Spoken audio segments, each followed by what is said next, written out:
everybody, it's Romania Black, and we are on episode 5 of Journal with Witch, and I'm not keeping track of the episodes because I don't want to know that I'm close to this series ending because it's really good so far. So, but yeah, we're on episode 5. The last couple of episodes have been really good. Like, the whole series has been great from start to now, but episodes 3 and 4...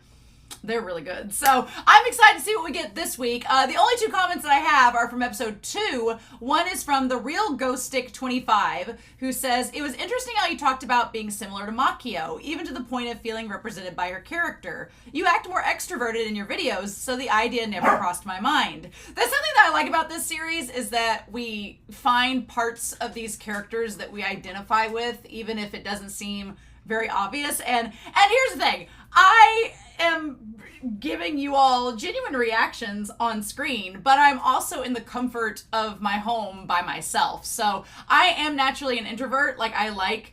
the best explanation of introvert versus extrovert that I've ever heard is that introverts recharge their batteries alone at home. And that's me. Like, when I'm at home here recording for you all, I am like charging my batteries. I don't have to be social with people if I don't want to be social. I can be social on the camera, but I can take breaks. I can pause. I don't ever do that when I'm on camera, but I can if I want to, like if I have to. Whereas out in public, it's like extroverts get their batteries charged by being around other people. That is the opposite of me. When I'm around other people, I have to be around other people for my job. So by the end of the day, I'm tired of peopling. That's how I feel. So I do come across extroverted, but if you ever saw me out in public and I wasn't just with like a small, tiny group of people that I can like talk one-on-one with, if I was in a giant group, I'd be like, okay, I can blend into the crowd if I need to. So yeah, but it's funny how that works, right? You wouldn't know. And then Anthem 34 says, inversely, with Kasamichi as Suabe, if I was dating someone with Miyuki Sawashiro's voice and she broke it off with me, I don't know what I'd do with my life. I mean, we're seeing that Kasamichi is struggling maybe a little bit with this potentially just friendship with Makio. And I think, going back and rewatching episode 3, I think that Makio, or episode 2 rather, the one where she goes and visits him for the first time, I think that Makio in episode 2, she got all dressed up and got the lip gloss on and everything. If she didn't like him even a little bit, she wouldn't have done that. So I'm like, well, we'll see where that relationship goes, but I'm rooting for them. I'm rooting for them. So yeah, I'm super excited to dive into this episode, but before we do, I want to give a very, very quick shout out over to my Patreon. If you've not checked out my Patreon, there's a link to it in my channel description. Please go check it out. But my patrons who are in the philanthropy tier as well as the commission tier, they get a shout out in my videos because they donate a little extra to the channel each month because they are gracious, awesome human beings. So I want to give a shout out to Shimoyama, username 123, Sunspots, Jason N, Alex Cornejo, Amor Facilica, Be Happy, Dana, Destiny Marie, Diana Williams, Devorin, Damage3245, Chewy, as well as Eric, Ichu, Linden, Elfreya, Lady Lulz, Ghostly Turnip, James, Jessica Cullen, Nicholas Poppy, Ian Davidson, Jack Witt, Violet Stardust, Rast, Rose Jennison, Murphew, as well as Zachiel, Zero Anti-Zero, Translucent Men, Meat Bun, and Mayumi Camargo. Thank you all so much for your support and your kindness. All of my love. I appreciate it. And if you can't get on Patreon, I understand in this economy, I get it. But do me a solid. If you are not a patron and you are watching this video, especially if watching through YouTube, which you'd have to be if you weren't on Patreon, then do me a favor. 1, go like the video because that helps. And 2, if you're not subscribed and watching Journal with Witch every Thursday with me, please make sure to subscribe, and that way you don't miss any of the videos as they come out or any new shows that I decide to watch on the channel. So there we go. Boom! That's my plug for the day. I'm ready to get into episode 5. So we are going to dive into that. I'm going to make sure that I've got subtitles on and that we're all good to go. And we are going to start episode 5 of Journal with Witch. And we're going to do that here in 3, 2, 1, and let's do it to it.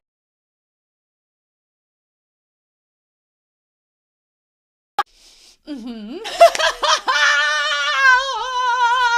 Oh my my God. Oh, we have so much to talk about. We have so much to say. We have so much to talk about. I realized that my microphone was not synced up properly with my computer. So if the audio at the first part of this video and throughout the reaction was like, wow, that's really loud, the actual episode, it's because my mic wasn't hooked up. So hopefully it is hooked up now and working properly. But I will make sure to double check that for next week. But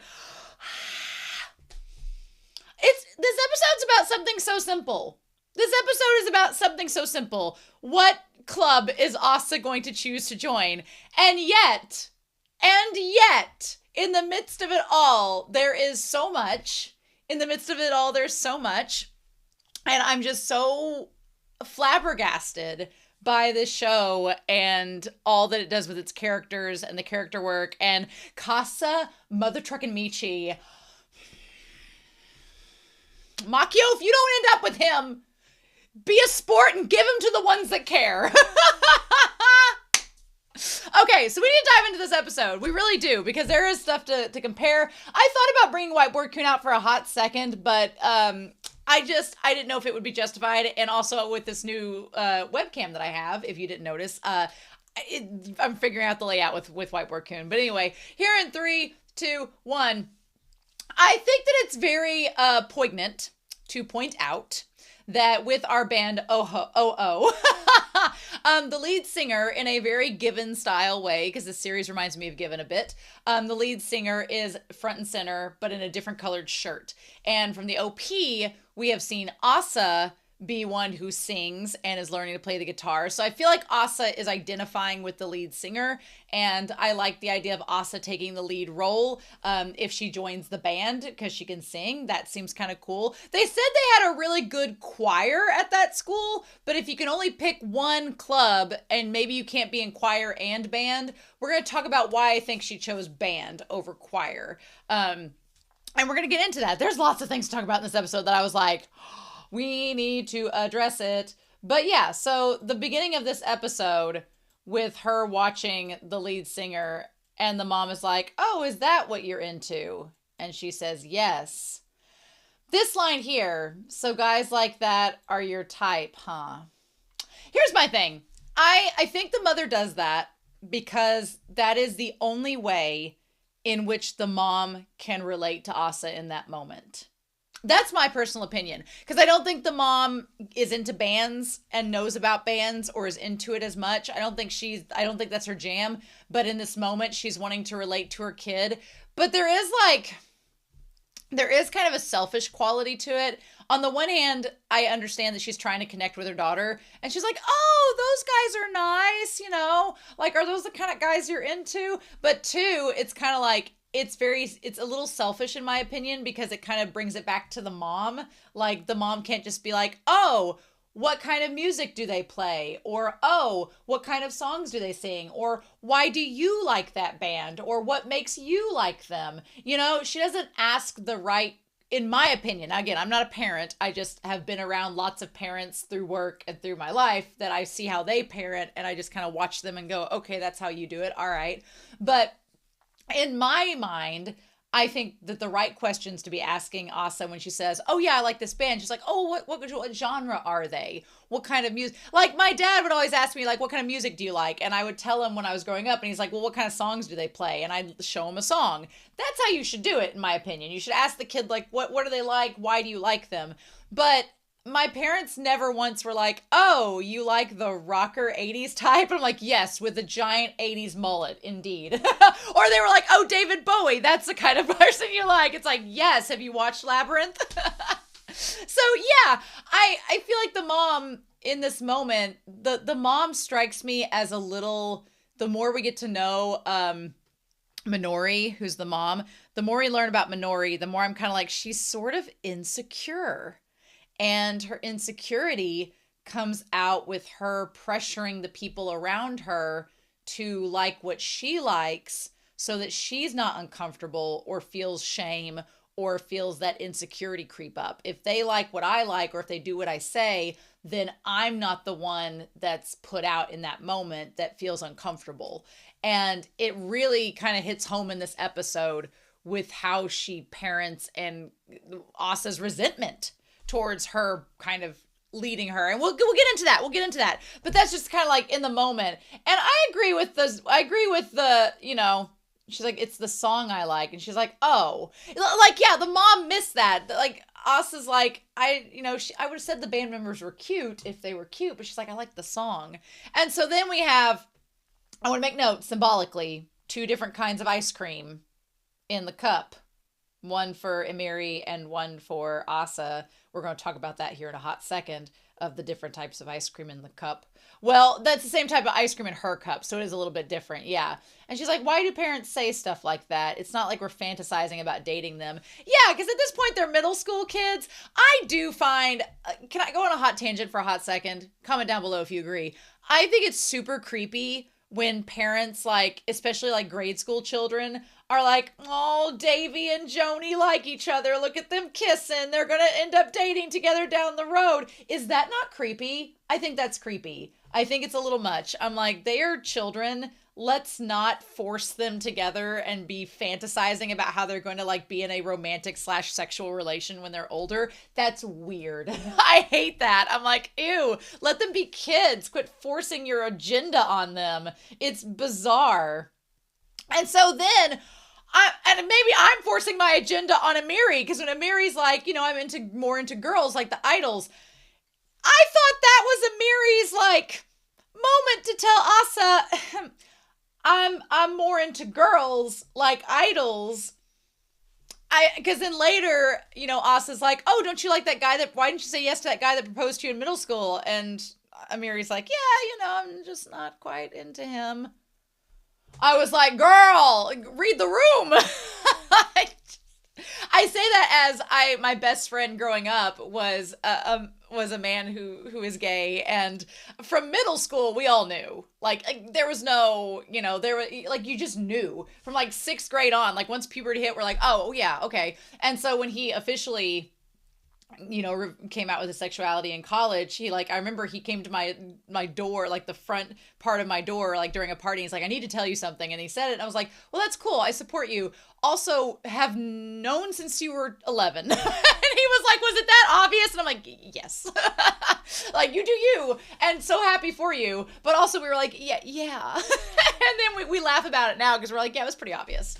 But it's one of these moments I'm like, girl, read the room. But I don't think Asa, you know, I just don't think maybe. And here's the thing too, until you know, are around someone who is a different sexuality than you may not know, honestly. Because, you know, I grew up in a very kind of sheltered, conservative, rural area. And until I like branched out and went to college and went to other places, I was like, oh yes, there are people of different ethnicities and sexualities than me, and religions than me, and the world's a big place, and okay, yeah, need to broaden my horizons a bit, you know? And she's like, my parents think I want to become one. Yeah, you know, that's there. And she's like, no way. She's like, they totally don't get it. And at that point I was like, Amiri's saying, they don't get I don't want to become an idol, I want to date an idol. It's like, ugh. But yeah, again, there's lots of little subtle things. They're full of contradictions. Now that part is true. Adults are full of contradictions. 100%. 100%. And they're like, and then, so we have the mom.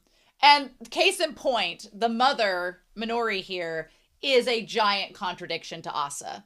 And Asa kind of, you know, what she explained to Amiri comes up in here. Because the mother is like, well, you can do whatever you want. When she's having this conversation with Asa, I'm not going to lie, I thought for a second that the mom might have thought that Asa was maybe, you know, was maybe a lesbian or something like that. And then I realized, no, that's not necessarily what she means. But the mom is saying, well, you can do whatever you want, but there's an underlying tone of, as long as I approve of it. Like she's not saying it, but the implication is there, right? The way that she's like, she's not looking Asa straight in the face as she says it. She's kind of looking down, being like, yeah, you can do whatever you want. It's very passive aggressive. And what I kind of like about Makio in comparison is that Makio is not really passive aggressive. She's blunt. Makio's like, no, yes, not really, leave me alone. Like she's very blunt and to the point. And there's a shamelessness, for lack of better words, even though Makio wouldn't like that. There is kind of a shameless earnestness to everything that Makio does. And what I think from what we've seen so far with Minori, the mom, is that she maybe envied Makio's earnestness because she felt insecure and felt like she couldn't be that way. And so she kind of hid behind this wall with it. That's the impression I'm getting from it. She's like, oh, be whoever you want to be. Now, she does look at her when she says that. And Amiri's like, I hope I don't become an adult like that, full of contradictions. And that's such a hard thing because Asa is realizing her mother is like that. Her mother's full of contradictions. And adults are full of contradictions. But it's difficult. You know, generational trauma is a thing. Generational pressure is a thing. And it's very difficult to realize how a parent is and then make the active choice to not be like that parent. And that's hard because you're from them, you're part of them. So there is like, if you're trying to not be like your parent in a way, there is a constant struggle there. And sometimes when you watch your parent do something that you don't like, you're like, not gonna be like that. Not gonna be like that. But then other things that you might notice that you yourself do, and you're like, ooh, I probably shouldn't do that. And I feel like every generation should be able to look back on the generation before it and go, okay, these things I love that I take from my family. These things I want to change. I think that that's a good evolution in a family. And Asa's we're watching her go through that in real time. Now, the mom does say, I'll always be on your side. And then, of course, she wakes up in tears, which is heartbreaking. This episode is heartbreaking in terms of Asa, especially with what we find out later.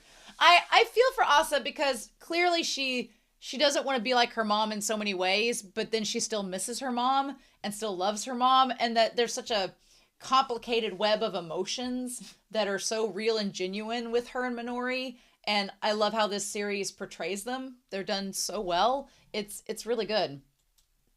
But yeah, she wakes up and then she's like, I love this. She's like, could you pick up some toilet paper? And then when Asa looks up, she sees, like, for a hot second, she looks up towards her and then realizes that it's Makio. And she's like, you're standing just like my mom.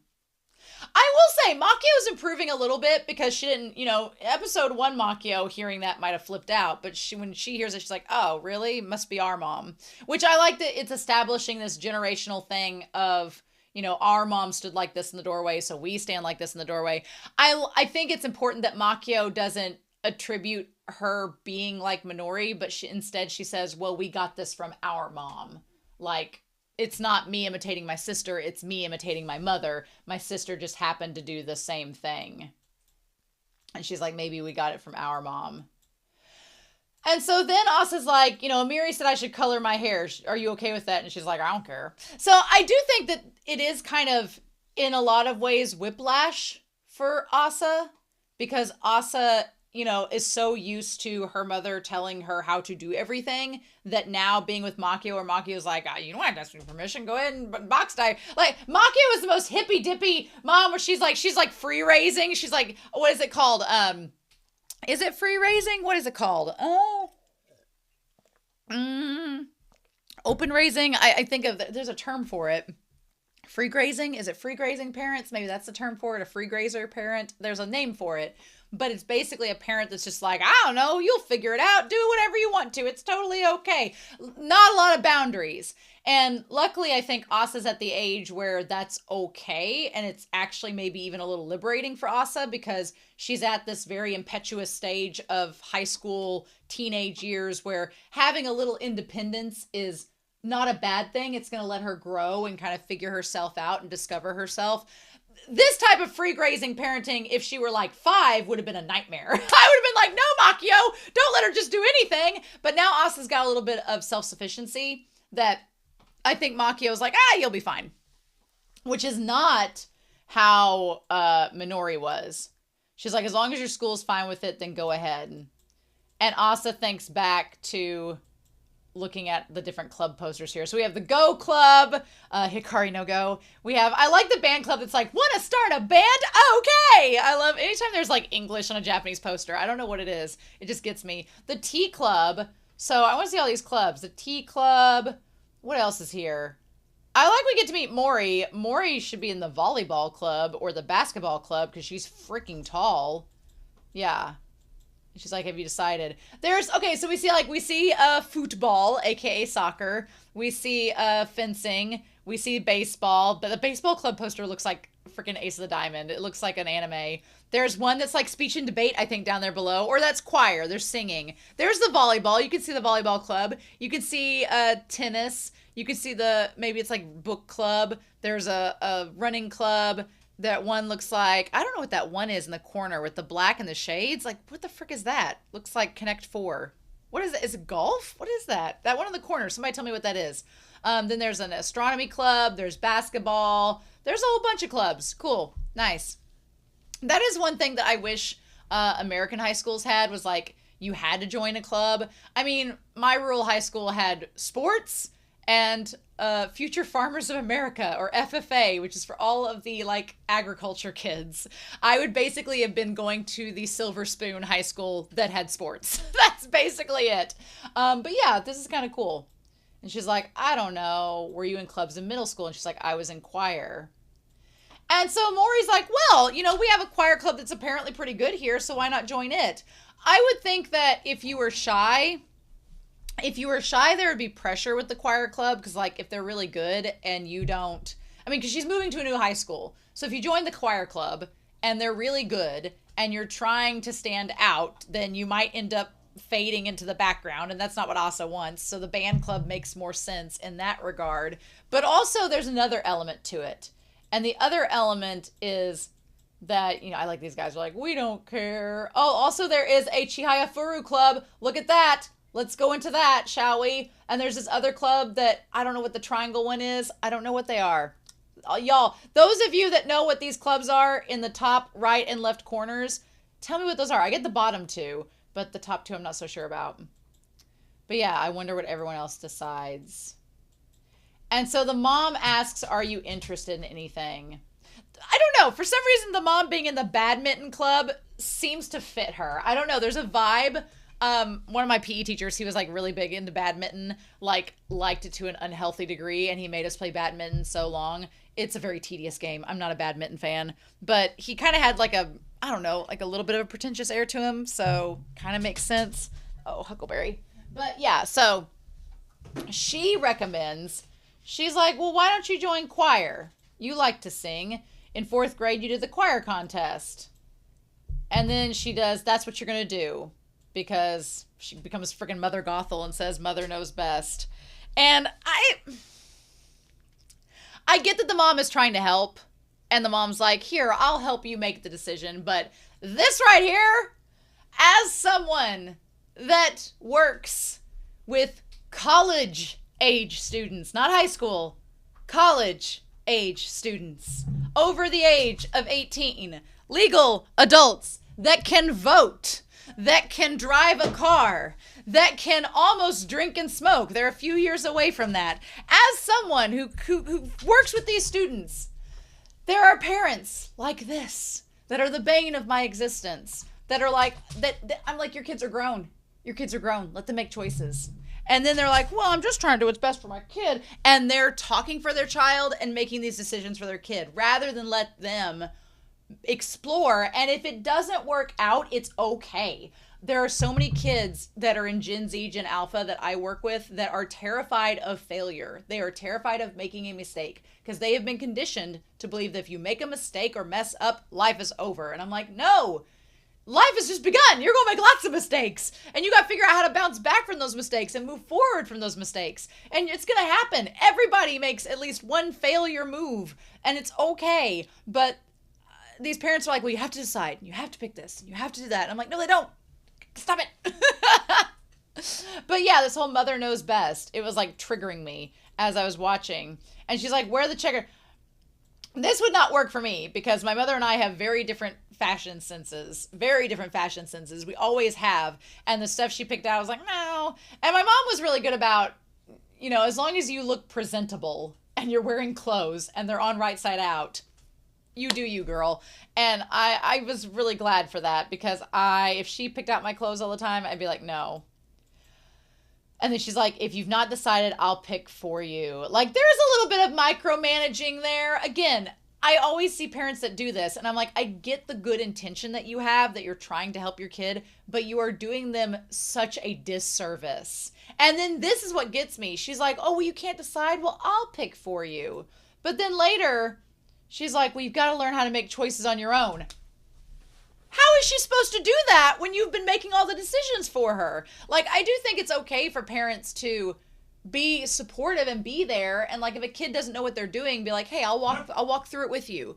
I'll be here to help you. But then when you take the reins and then you get mad when the kid can't make their own decision, and I'm like, to get on my soapbox again, I want to tell these parents that are bringing their children to these visits and to get set up, and then their kids are like I have parents call all the time to make appointments for their kids, and I'm like, no, have the kid call. The kid call. Well, they work. Have them do it on their lunch break. They'll need to learn how to do that. I'm like, are you going to go to the job interview with them? Are you going to do the job interview for them? They're not going to hire you if you're doing that. And I'm like, and also, and if an employer ever saw you like walk into a building with your kid for an interview, they would be like, oh no, absolutely not. So like, no, you're doing such a disservice. And you can't get mad at these kids when they're not self-sufficient and able to do these things on their own if you've been doing it all for them. Stop. Make them. My parents made me sit down and make phone calls. My parents, when I was 15 or 16, they were like, you're going to make your doctor's appointments. You're going to call and get your eye appointments. You're going to call and do this because you need to learn how to do it so that when you're on your own, you can do it. And it was awkward at first. Of course it was. And I'd be like sitting there being like, hello, like all this. But they were sitting there being like, walking me through it, how to do it. And that was so nice because you have to learn. Like, you got to. Because what happens if the parent isn't there anymore? What are you going to do then? Like, Makio's there for her, but what if she hadn't been? And she's like, good grief, what did you do to your hair? This is the thing, too. It's like this contradiction. The mom makes the choice for her and is adamant about being the decision maker. And then she flips and says, well, you've got to learn to make choices on your own, while she's not facing her. Which, to me, the symbolism of that is that the mom wants to make choices for her because she's trying to protect her, but she doesn't want to face the fact that her daughter's growing up and needs to do things for herself. So she's like, you go make the decisions. But then when she does go and cut her hair and make her own decision, she's like, oh God, that looks awful. Stop it. I don't want to say that her mom was a bad mom, but she's made some questionable choices. And girl, when she's like, you look like a boy, like, you can tell Asa's embarrassed. And I'm like, why do moms have to be shaming their daughters? Why? Why has our society perpetuated women hating women? Why are we doing that? I don't like that. Stop that. Stop it. I feel like there's a whole societal culture of moms shaming their daughters as like a humiliation ritual. And I'm not a fan of it. And like, what is this supposed to do? Because all you've done is reinforce that Asa shouldn't make her own choices, because if she does, she'll make a mistake. And if she makes a mistake, she looks bad in your eyes. And you're her parent, so she looks up to you. So you having a negative view of her is terrible for her self-esteem. And it's just this perpetuating cycle. But yeah, also, I feel like in the 90s, everybody had that boy haircut. Everybody. Is it even a gendered haircut? No, it's a short bob. Like, let's be real. And Amiri's like, it's cute. You look great. And she's like, well, you're the only one who likes it. She's like, your parents don't? She's like, I'll have to convince them. I love that Asa has this gung-ho attitude of like, she's like, I'm going to prove them wrong. I'm going to prove them that I know what I'm doing, that I'm making good decisions, that I'm into it. One thing that's interesting is at this point in the series, we've not seen the dad at all. Not once. We've never seen the dad. I think maybe in the portrait during the funeral, that was it. But we've never had a flashback with him in it, which the story is involving Makio and Minori's, butting heads against each other. But it would be cool to see the dad in this and like what she thinks of her father. So yeah. And then she's like, during spring break, she's like, I guess I'll do whatever. I thought when the accident happened that Asa was at her grandmother's, or Asa was with Amiri, or Asa was at home waiting on them, like got home from school, walked home, was waiting on her parents to come back from whatever. I was not prepared for her to have been an eyewitness to the accident that claimed both of their lives. And I don't think Makio knows. That's the thing. I think if Makio knew that she was there when it happened, then she would maybe act a little different. I don't know. And I don't even know if the grandma knows. Maybe she went and found somebody. I'm assuming maybe the grandma knows, but I don't know if Makio and the grandmother knew that she saw this go down. I cannot imagine being an ounce of composed as she is here. And I think it's that she's just in shock that this happened. And it's not hit her the way that it maybe should, that she's still reeling, that she's still trying to like bounce back. It's like her being thrust immediately into the desert environment. It makes more sense now. It's like, oh shit, you saw this. Your body doesn't know how to react in that moment. Yeah. They're like, it's a car crash. Should we call the police? And then, yeah. If it's not like we can decide on the spot, you know. Oof. That is insane. I don't know how she's not completely broken inside. And if she is completely broken inside, then she is, which we've had the desert metaphor and everything, then she is hiding it very, very, very well. Which again, I appreciate that portrayal of grief, because normally we portray grief in a select number of ways, and this feels so nuanced and fresh to talk about grief. And she's like, I'm irritated. Like, I'm trying to move forward. And she's like, I can't tell. And they're like, oh, smoke was coming out of her sewing machine. How is that even possible? And she's like, hey, Amiri. And then she gets left behind. What I think is also interesting is that Amiri and Asa are best friends, but they are in different classes. Like, she's in, like, Asa's in class B, and I think Amiri's in class A. So there is this kind of segregation already between them, and Amiri wants to join the crafts club, and Asa doesn't. So that's such a fresh take as well, because normally in anime, best friends are in the same clubs, or they, you know, like, again, in Given, the main character and his classmates are not necessarily in the same club, but they're in the same classroom. So they see each other when they're not in club together. But now there's this extra layer of separation where not only are Asa and Amiri not in the same classroom throughout the day, but they're also in different clubs. So they're going to form different friendships. And I still think they're going to be best friends. And I hope that this allows Asa to meet new people, because, you know, it's good to branch out. It's good to have more than one friend. Like, I would say that they've done studies, and in our lifetime, we have like maybe, you know, between 1 and 10 insanely close friends that you'll be friends with your entire life, that they're your ride or dies. They're always going to be there for you, but it's only like 1 to 10 if you're lucky. That's not a lot, but it's good to have more than just the one. Like, Daigo is Makio's best friend, but there's the other 2 girls too that Makio is still really close friends with. And so, you know, and she said she went and got coffee with her friends. So it's not just Daigo. So I want Asa to branch out and get some more friends, not just Amiri, because it's become very obvious that Amiri and her are going to not always be together. And so here we have the eel picture, which starts out, but up and... she says, up and dying like that was her own fault. Oof. That's the anger side, right? That's the anger side. That there's, you know, in the 5 stages of grief, it's denial, it's anger, it's bargaining, it's depression, it's acceptance. And I feel like, I don't think that there's been like a one step leads to the other in this story. I feel like Asa's already gone through like depression. She's already gone through acceptance. She's gone through some denial. She's gone through the bargaining. I feel like she's in the midst of the bargaining and anger phases. And the thing is, those 5 stages of grief don't have to come one after the other. They can come at different times and in different waves and overlap. And I feel like this episode's kind of this like bargaining anger phase where she's like, why did my mom die? Why did she leave me? Like, this is a critical time in my life. Like, why did she leave me? Why isn't she here to help me make a decision? Like, why did she say all these things and was full of all these contradictions? And what am I supposed to do now? And the anger is natural. Like, it's natural for her to feel mad. I'll always be contradicting yourself. Like, that's such a, I feel so sad for Asa because she's just a kid. And, you know, it's times like these where having a parent to go to with these questions, even if they give you like the wrong advice, it's at least something to go off of. And she doesn't even have that, even though she does have Makio. So that's at least something.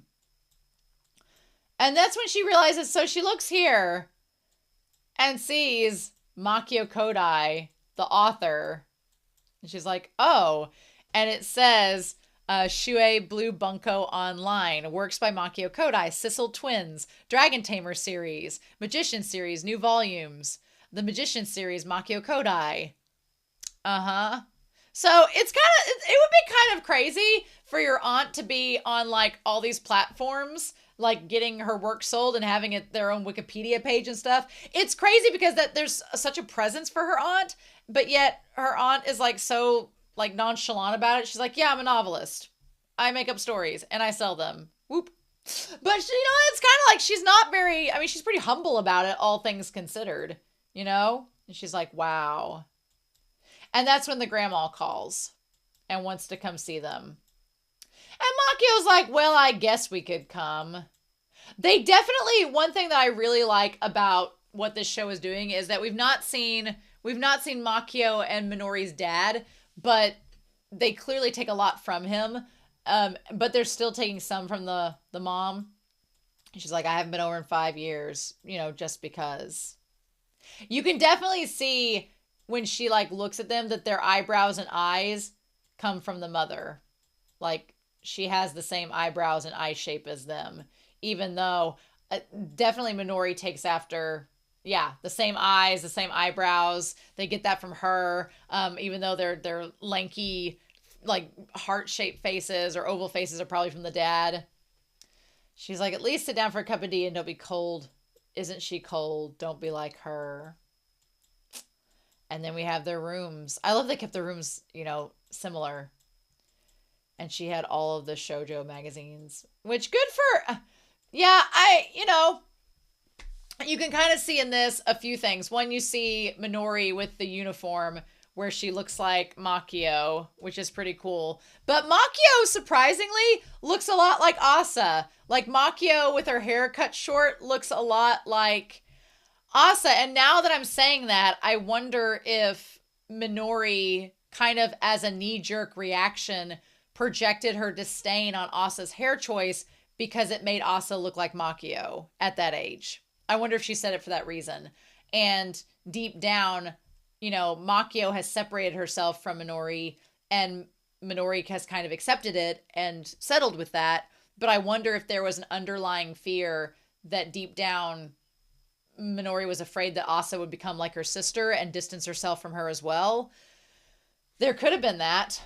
And she's like, well, you used to read these stories. And she's like, I not anymore. Yeah, she looks a lot like Asa there. She's like, well, I'll never let you borrow it again. Yeah, like right there, that shot, she looks a lot like Asa in that moment. And yeah, and she goes back up here. She's like, I don't enjoy all these memories coming back. Yep. And there's like the Super Nintendo with them playing and them looking so similar. Because yeah, the mom's going to come around here in a second. And what I like about it is you can kind of, oh, well, we'll get a better shot of her, but then we transition to the present.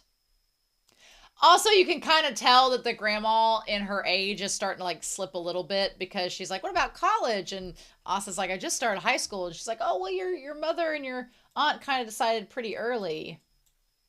And she's like, my mom did. She's like, Minori was the best listener. We used to chat together all the time, unlike Makio. And I wonder, since Asa is kind of in this rebellious phase where she's trying to not be like her mom or her vision of how her mom is, that's why she decides to go up and see Makio. She's like, I'm going to go check up on her. You know, maybe she doesn't want Makio to be trash talked, you know, in front of her. She's like, I'll be back. And what's interesting is that Makio's not in her room. She's in Minori's. And when she looks in, that part there, like the way that Makio sits and looks is just like the sister. Yep. I fully believe that Makio despite her disdain towards her sister and despite their like dislike of each other, I feel as if she wants to grieve Minori's death.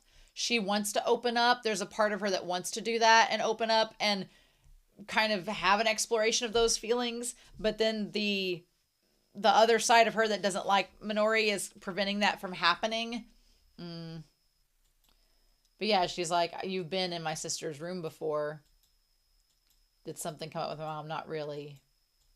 I like that Makio says, I don't hate everybody. I'm just, I feel as if Makio also, and I relate to Makio in this sense as well, she doesn't like change. And I think that like Makio, one thing that I think that Minori might have also been envious of Makio is that Makio is so self-assured. And Makio kind of knew who she was and how she wanted to be from an early age. She's like, I'm going to be a novelist. I'm going to do this. I'm going to write stories. I'm going to find this. Like she had that drive from what we've seen so far, that drive and vision from an early age. And I think maybe Minori was envious of that because she didn't have that or it was different. And also, Makio has been always kind of around the same type of person, it seems. And everyone else, around you, like people grow up, people change, people get new interests, people change their old interests. They like some things when they're younger, when they're older, they don't like them. So I think Makio just doesn't like the concept of people changing because then she gets comfortable around people and how they are. And when they change, she doesn't know what to do. And she's like, now I have to get reacquainted and reaccustomed to how you are before I'm going to be comfortable again. So that's why she's kind of like my mother's become dull and snide, who she didn't seem dull and snide, but when she explains how she views it, it's like, oh, that's what you mean. So their dad has passed. It's just the grandma. She started spending more time alone. That makes me sad. So I'm really glad at the end that Makio said she'd come back and visit her because I'm like, as someone who lost a great grandparent during COVID, I was like, I do regret not seeing them more. And so now that that's happened, I'm like, oh no, you need to see them. You need to see them more. It just, ugh. She'd say Minori was caring and I was self-sufficient, but somewhere along the line, it turned into Minori lacking independence and me being cold. I feel like that's sort of the transition of, maybe again, that projecting insecurity in the moment within yourself to your children. It's like a generational trauma. It really is, and that made me sad.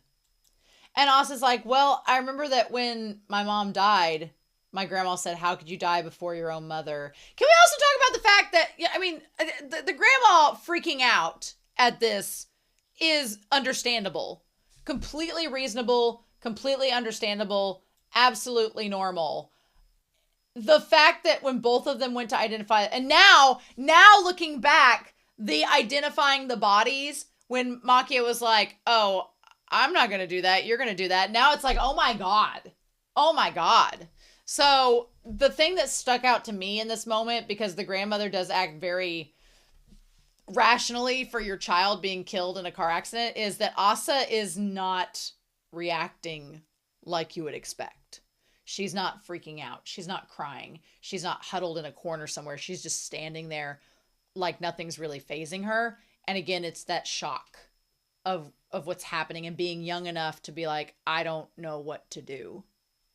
That's so wild to me.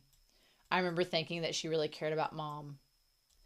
And that's when Makio realizes, as Asa says, I wonder what my mom was really like and what she used to think about. And Makio's like, look, that's not something you'd even be able to know even if she was alive, because she probably wouldn't tell you. You wouldn't be able to know it. And then she's like, is it because we're two different people? And she's like, Asa, I want you to remember your mom as the mother that you love. And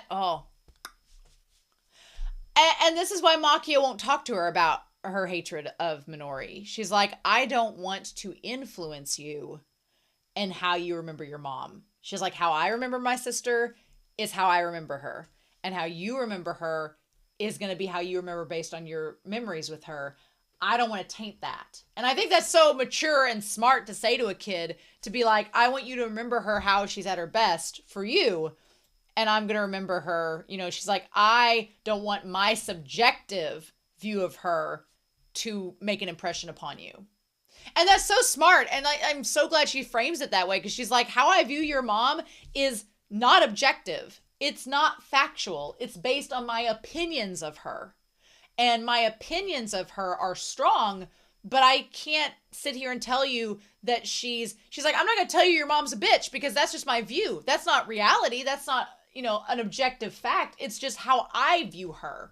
But it also touches on how complex people are, because I don't know if you've ever grown up with, like, in a friend circle in high school where somebody be like, oh, that girl Jamie, she's really hateful and two-faced. And you're like, well, she's never been that way to me, but okay. I had that happen all the time. Somebody be like, oh, that girl's hateful. She's two-faced. She'll, like, you can't trust her, all this stuff.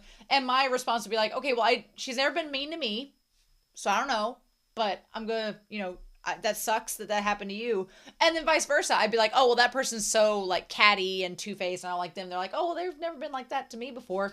That's just how the world works. Sometimes you get along really great with somebody, and sometimes people are just not nice to other people, and it's not right, but that's how a lot of people operate. And so this is kind of that nuance of adulthood, is knowing that your views of someone can oftentimes be subjective. Now, sometimes you can be quite on the money. If you get a bad vibe about somebody and you're like, oh, they're terrible, and everybody's like, yeah, they're pretty terrible, then there's some pretty substantive proof there of how they are. But a lot of times our reactions to people are based on so many complex reasons that you just can't say whether someone's a good person or not. You can, through various factors, kind of prove it maybe, but you can't just go out and say it. That's what it's like, I'm going to go downstairs. And whenever, it made me a little sad here when Asa's like, so this is what she was into, because I'm like, you don't know. You don't know. What if she got these books because I think the mom is really insecure. So what if she got these books to impress someone? What if she got these books to give off the impression of how she was? Maybe she wanted to read the shoujo that Makio had, but she thought that people would view her as weird, so she didn't do it. And she couldn't handle that view of her. Like, I've seen people get things to impress other people and have them, and then you find out they didn't even like them. So it's hard to tell. And the thing that sucks is that she'll never know, right? And then the mom's like, be whoever you want to be. And she's like, I will be the person I want to be. And then what does she say there? She's like, I will be the person that I want to be. So take that. Yeah, I feel like she's just trying to be like, yes, I am going to do what I want. And that's going to be the end of it. So, man, every time you go to a grandparent's house or a great-grandparent's house, if you are fortunate enough to have grandparents or great-grandparents that you're on good speaking terms with, I always feel like they're trying to give you something. Every time they're like, take this. And I'm like, I don't know. I come from a family that has a very strong genetic hoarding gene, which this back here is all... This office has enabled me. This office space has enabled my hoarding. I'm like, yes, the stuff that people send me, I'm like, I can hoard it away here and it's acceptable. But I try to be kind of minimalist in the rest of my home, because I know the hoarding tendencies are there, and I'm like, it will spread. It will spread. So I try to keep it in check the best that I can. But yeah. And she's like, I swear you're always like this. And I feel like Makio has grown a little bit, because Makio's like, okay. She's like, I don't want my mom to feel bad. And then I like that you see the two of them. She's like, Asa, take care of yourself.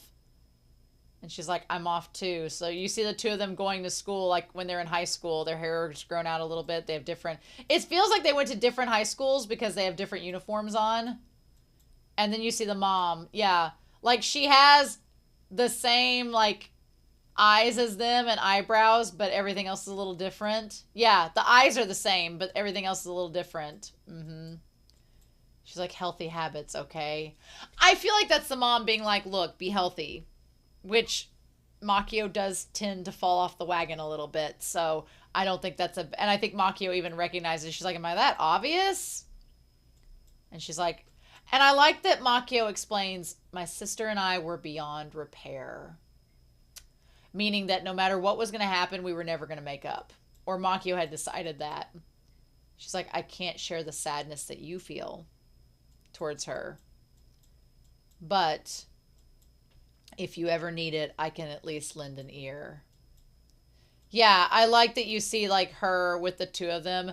What's interesting is in this shot here, the mom is closer to Minori than Makio. I feel like again Makio takes after the dad because Minori looks a lot like the mom. And it's interesting. That's such an interesting dynamic to talk about. And she's like, you always throw in some unnecessary comment. Just show up. She's like, yes, you are struggling enough. You don't have to come over and talk to me. Just make sure Asa's healthy. And she's like, am I that obvious? And she's like, I'm your mom. I know. So as they're getting chauffeured back, which kudos to them, she keeps turning off the phone for the lawyer, which is, maybe they got an Uber. Maybe they didn't do that. I guess she doesn't have a car, so that makes sense. And Amiri's like, I settled on the Crafts Club. Or did she? What's that JW? Interesting. The JW is interesting. Maybe that's the band that she likes. So then Asa and Amiri meet up, and she's going to borrow Asa's gym jersey, which, man, classic high school move. We had jerseys for PE in high school, and we had PE like jersey buddies. Mine was this really, really sweaty guy named Chris, who was very nice. He always gave me hugs. He was hugs in a very nice way, not in a creepy way. He was just a nice guy, but he sweated a lot. And especially in PE, and you just get his jersey when it was halfway through PE and it'd just be like dripping. And I was like, oh my God. Like, no offense, Chris, love you to pieces, but I was like, oh my God, that was a lot. So then this guy shows up. Like, Nara-san, morning. She's like, good morning. He's like, is this your friend? Sakurai is trying so hard. He's like, is this your friend? And she's like, yeah, she's in class B. And she's like, I'm Takumi. And he's like, I'm Sakurai. I was like, haha. He's trying to imitate her. And she's like, oh my God, what do I do with this man? And he's like, okay, see you, bye. And Asa's like, so didn't he ask you out at graduation? And she's like, well, yes. And she's like, you don't want a boyfriend? She's like, I don't know. And I'm like, Asa, did you not learn anything? Girl. Which, if I were in Japan being Amiri, I would be very hesitant from everything I've read in Yuri. And everything I've read, like, Japan's not the most accepting of other people say. It's the most baffling thing. Y'all have so much yaoi in Yuri. So much readily available, out in the open, out in the public. Like, look, here's all these things. But then when it happens in reality, you're like, oh, well. I'm like, what? If half of that was on the shelves in America, crazy talk. It feels like such a bizarro world where people are not as openly as they should be able to be, but people are openly gay, lesbian, transgender, non-binary, all of that. And it's at least discussed, but I'm like, oh man, I feel for her though, because I don't think she feels as if she can come out to Asa yet. And she shouldn't be pressured to come out either. So, meanwhile, we get a little bit with Makio's editors. And they're all very openly accepting about her taking time off with Asa. I like the editor's like, well, it gave me a break too. And they're like, ha ha ha. So they're talking about the cover and the design and all that. And that's when she ignores the attorney again. So then she gives Amiri the jersey. And she's like, I need it for 5th period. And she's like, oh, you're a lifesaver. And then the Sakurai guy's like, hey, like, I'm here too. I don't know if Sakurai likes Asa, or I'm assuming he still likes Amiri. He's trying to date her, and he's just like, let me get in with the best friend. If I get in with the best friend, I've got a shot. And I'm like, you're not wrong. It's not a bad strategy, but I don't know how that's going to work for you, because I don't think Amiri is into your type. So we'll see how that goes, right? But yeah, she's like, okay, bye. And so her classmates there are like, they sure make a splash, don't they? And they're like, Tamashiro was bullied in middle school. And they're like, Tamashiro, the girl with the short hair, she's made it into the cool circle and she'll be protected. Isn't that sad? Isn't that sad? There's so many anime and manga that I've read where kids have been horribly bullied in middle school And then when they go to high school, it's like a fresh start, and you just hope that you land in the group that's going to be this tall, dark guy with the dark hair. How's nobody snagged him up? Because he looks really handsome. Just saying. But yeah, isn't that wild? I don't know. I went to a school where I started kindergarten with the same people I graduated high school with. Like, we knew each other for 12 years of our lives. And my graduating class only had like 23 in it. So with the exception of like maybe 5 or 6 students that came in periodically throughout that time, there was a good solid 18 of us that knew each other all throughout school from start to finish. So you really did not have the affordability to bully anyone because there was no, you saw them every day all the time. So you literally just made up. You were like, are we good? Can we move on now? And yeah, there were like social circles with the classes before us and under us that we made friends with. And they were like little mini cliques, but there was maybe 100 total in that high school. You weren't getting away with much. And honestly, I guess I was lucky because people didn't really get ostracized in my school a whole lot. Maybe a couple people, but some of them were self-chosen to isolate themselves. But I just felt like I had a lucky high school experience compared to some of these people. Yeah. Interesting. So then Makio and her meet up, and she's like, I went to have coffee with my friends. And I like that Asa says you seem tired. She's like, can you tell? I had to talk a lot. I feel that. Like, again, coming here in this space by myself and talking to a camera is a different energy. It's a different vibe. And I'm getting to talk about things I want to talk about. When I'm at work, I have to talk about what other people want to talk about. And it gets exhausting after a while. You're like, yes, tell me more. Yes, And it can become like a revolving door situation. And I'm like, okay, I'm ready for a break. But yeah, and so Kasamichi's coming over. With the oysters! With the oysters and the wine, baby! Adult of all adults. I'm like, are you trying to like get something started, bringing oysters over? So then she talks about like going to Taiwan, which is interesting. And she's like, yeah, Daigo says, we're just talking about plans. Is Asa going to go to Taiwan with her? I don't know. Then there's this man! I love she looks over and she's like, oh, this man who's like Meek Reagan Arataka. Old Tono. He is. I'm glad that we had the ending of the episode that we did, because when Kasamichi showed up and saw this guy for a hot second, you could tell that Kasamichi was like, is this an enemy? Should I be jealous? Is he trying to take Makio over? This man's way too timid. This man cannot handle. Makio would steamroll over this man. She would chew him up and spit him out on a pate and then drive over him with a steamroller. Like, no. This man cannot handle Makio. He does not have the range. But yeah, so anyway, so his name is Kazunari Tono. And he is from the Sabanai law firm, and basically is in charge of the guardianship with Asa. And he's like, I'm coming over to look at insurance policy paperwork. And she's like, oh God.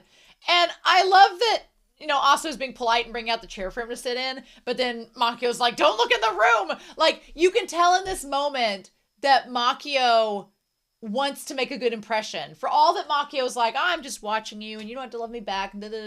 She wants to make a good impression. She wants to keep Asa around. And this moment here proves that. She's kind of embarrassed. She's like, oh God, I don't want you to see this place like this. I want to look professional. I'm a struggling author. I'm so sorry. And he's like, well, I called you several times. And she's like, well, I also didn't know the number. And I've been busy trying to make deadlines. And I could see how he viewed her as flippant and kind of viewed her as, pushing things off. But then he gets to the bank book. And he's like, about the deposit, you withdrew 300,000 yen. So there's been deposits of all this money and automatic transfers. So the account was open. Let's do some conversion and math, shall we? Let's do that. So in the entire, we're going to get the calculator out and do some simple math here. Basically, what was added was 33,600 plus 118,800 plus 132,524 plus the transfer. So let's say minus 5,000 yen. I don't know what the automatic transfer is. Let's say the automatic transfer is taking money away.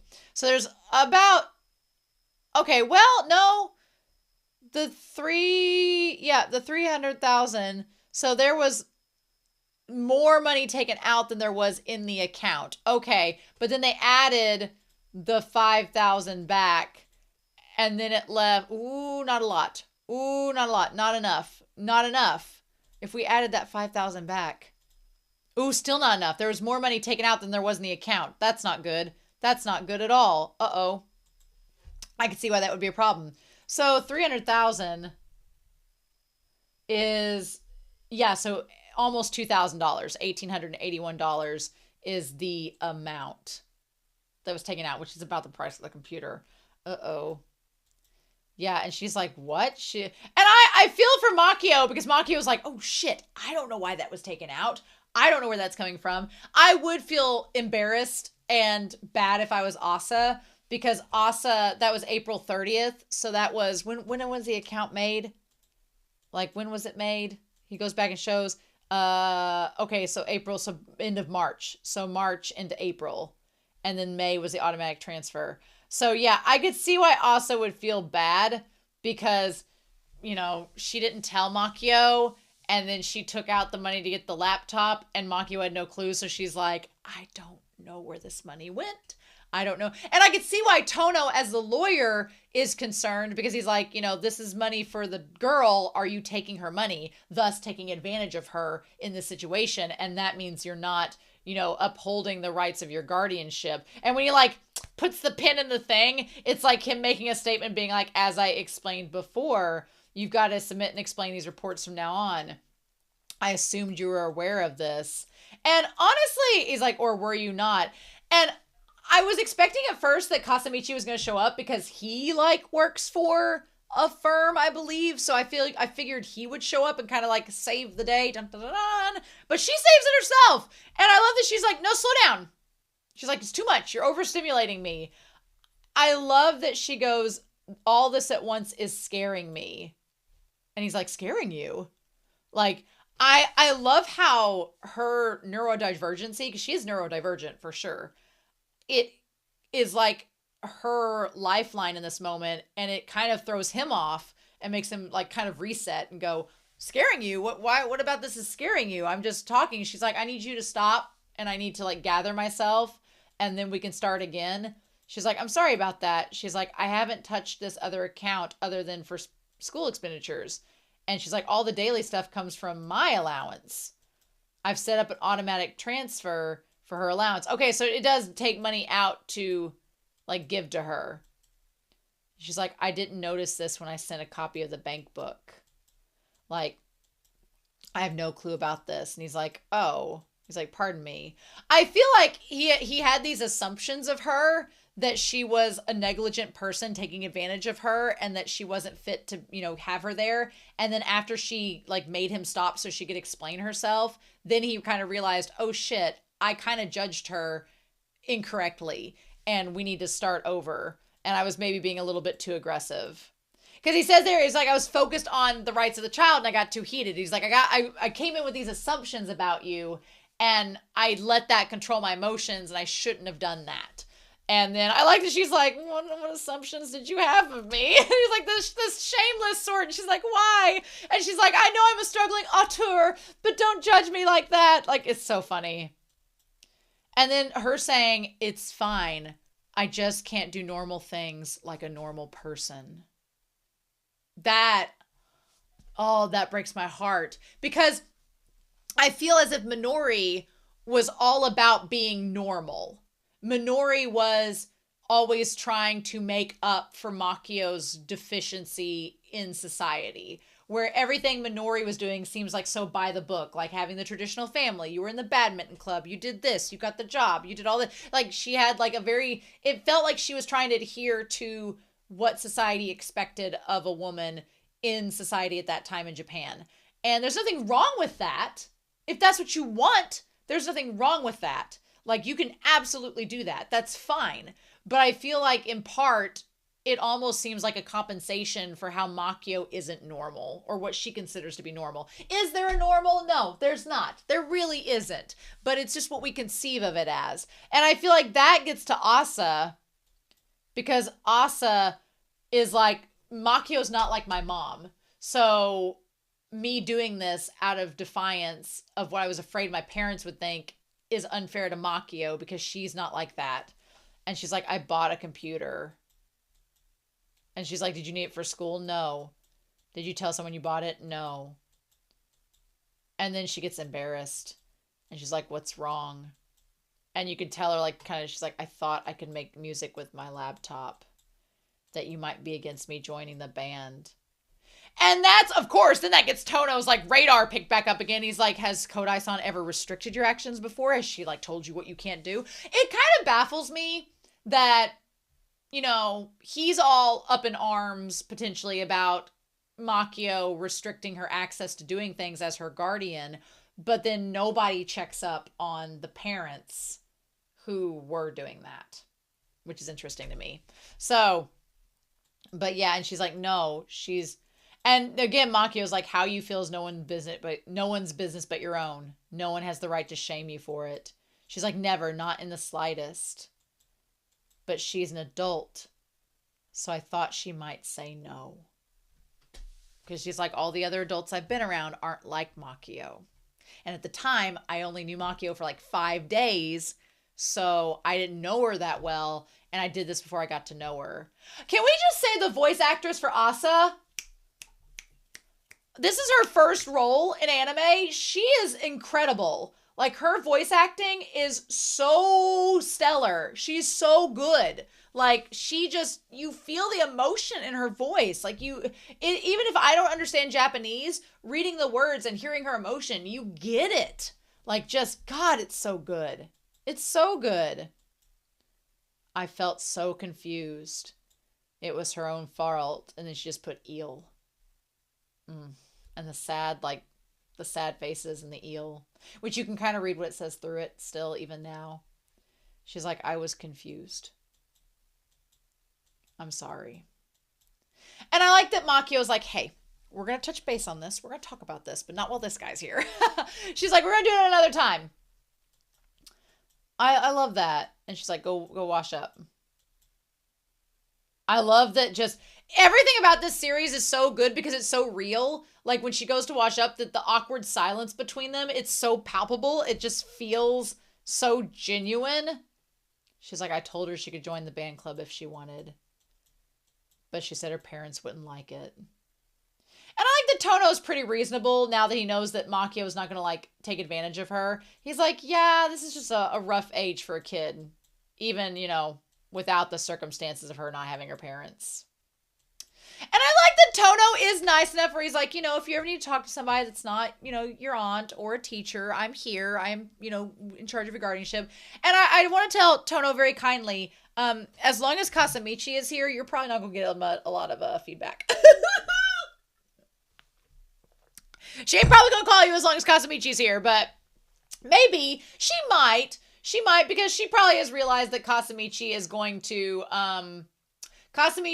spill the beans to Makio, whatever she tells him. So she might reach out to Tono if she doesn't want to have Makio find out something. And she's like, you know, this is my first time meeting someone like you. And she's like, someone like me? She's like, your job. And she's like, oh, barely making deadlines, not answering calls, being ashamed to authors everywhere. You know, it's totally fine. And he's like, allow me to help. And she's like, sure. I don't know if Tono was wooed by her in any way, or if he's just going to be like a platonic relationship. I would kind of like him because I don't want Tono to be disappointed. Who plays the voice of Tono? I thought I understood the voice and I kind of recognized it, but let me see. Who is the voice of Kusanari Tono? Takashi Kondo. Why do I recognize that voice? What has he voiced that I would know? Let's look real quick. I feel like I've seen him in something because that voice sounds slightly familiar. So I'm like, what have I possibly seen with him in? He's been in a lot of different shows. He's been in Naruto, but who hasn't been in Naruto? Let's see. Let me go back a little bit further. Oh wow, he's been voice acting for a while. I feel like I know his voice from somewhere. Where would I have heard his voice?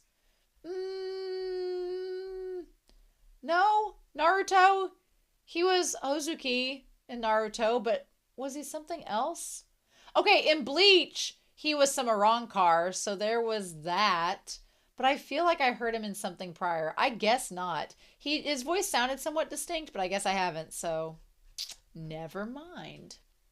But anyway, he has a good voice for this character. And then yeah, Kasamichi shows up and he's like, what? He's like, I brought the oysters. Look at this man. This man's like, I do know they are an aphrodisiac. I am hoping I get lucky. I'm not getting my mind set on anything. Oh, shoot. I about fell out of my seat. Whoops. I was so wooed by Kasamichi, and now my dogs are going to freak out. I was so wooed that I nearly fell out of my seat, so there's that. Yeah, he's like, nice to meet you. He's like, no, get out. Yeah. And then this man's like, do you happen to be Kodai-san's significant other? He's like, can I put you... Basically, this man is like, are you dating her? Because if not, free game. And Kasamichi's like, get out. Yeah. So then she's like, I have to return the laptop as she puts in his business card into her journal.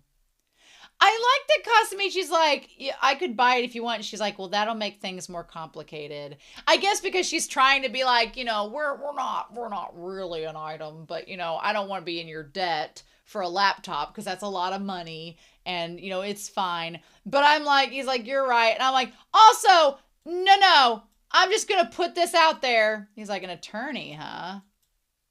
And he's like, are you tired? And she's like, yeah, you could say that. And then this man is the smoothest man known to existence.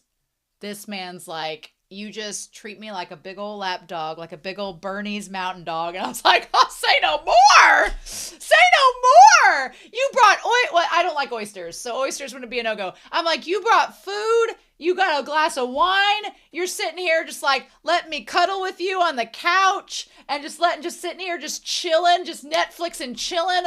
I'm like, check. This man is a dream. This man is a mother trucking dream. Stop it right now. And honestly, I'm happy with them just like this. Like they don't have to take it further. They don't have to make it like a romantic sexual relationship. They almost feel like they know each other so well that it's like they could just be together like this. It's fine. Everything's fine with this. This is all dandy. Let this continue. Let this keep being a thing.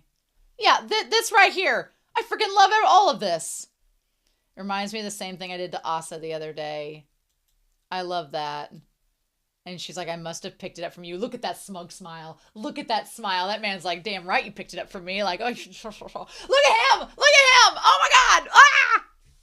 Freaking love it. I love everything about this scene. This is my favorite scene in the whole show. It's so romantic. I love it.